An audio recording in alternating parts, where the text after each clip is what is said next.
আপনি কি জানেন প্রতি বছর বাংলাদেশ থেকে কত হাজার কোটি টাকা বিদেশে পাচার হয়ে যাচ্ছে? কেনই বা দক্ষিণ এশিয়ায় বাংলাদেশের দ্রব্যমূল্যের দাম সবচেয়ে বেশি? আজকের এই ভিডিওতে এই দুটি মূল্যবান বিষয়ে আলোচনা করা হবে।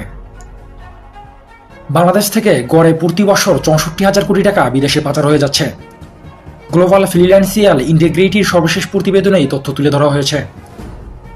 প্রতি বছর দেশের এইসব টাকা পাচার হয়ে চলে যাচ্ছে সিঙ্গাপুর, মালয়েশিয়া, কানাডা, যুক্তরাজ্য, সুইজারল্যান্ড, সংযুক্ত আরব আমিরাত, থাইল্যান্ড সহ আরও ১০টি দেশে। আমদানি রপ্তানি সহ আন্তর্জাতিক বাণিজ্য কারসাজি আর হুন্ডির আড়ালে অর্থ পাচার করছে পাচারকারী সিন্ডিকেট।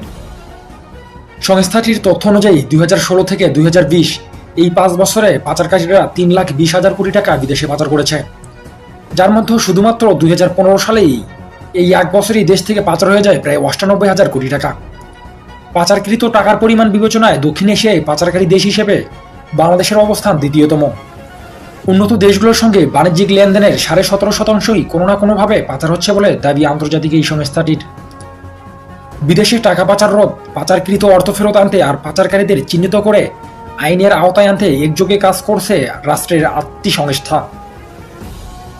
তবুও কেন পাচার ঠেকানো যাচ্ছে না কিংবা ফেরত আনা যাচ্ছে না দেশ থেকে পাচারকৃত অর্থসমূহ? দুর্নীতি দমন কমিশনের প্রধান কৌশলী খুরশিদ আলম বলেন, সংসদ সদস্য, বড় ব্যাংকার থেকে শুরু করে প্রভাবশালী ব্যবসায়ীরা পাচারের সঙ্গে জড়িত।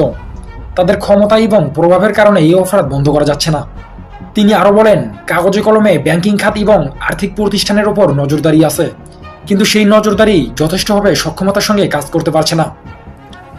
খুরশিদ আলম আরও বলেন, টাকা পাচারের মাধ্যমে পুরো দেশকে আর্থিকভাবে অচল করে দেওয়া হচ্ছে, পঙ্গু করে দেওয়া হচ্ছে দেশের আর্থিক অবস্থা। যারা টাকা পাচার করছে তাদের কয়েকজনকে যদি উপযুক্ত শাস্তি দেওয়া হয় তাহলে পরবর্তীতে সবাই টাকা পাচার করতে ভয় পাবে। ২০১৭ থেকে ২০২০ সাল পর্যন্ত ৪ বছরে সুইস ব্যাংকে বাংলাদেশিদের প্রায় ২৫,০০০ কোটি টাকার তথ্য প্রকাশ করেছে সুইজারল্যান্ডের কেন্দ্রীয় ব্যাংক। স্বাধীনতার পর এ পর্যন্ত দেশ থেকে পাচার হওয়া লক্ষ কোটি টাকার মধ্যে আজ অবধি মাত্র ২১ কোটি টাকা ফেরত আনা সম্ভব হয়েছে। দেশের এই আর্থিক দুরবস্থার মধ্যেও মাত্র কয়েক মাস আগে প্রায় ৭৫,০০০ কোটি টাকা বিদেশে পাচার হয়েছে।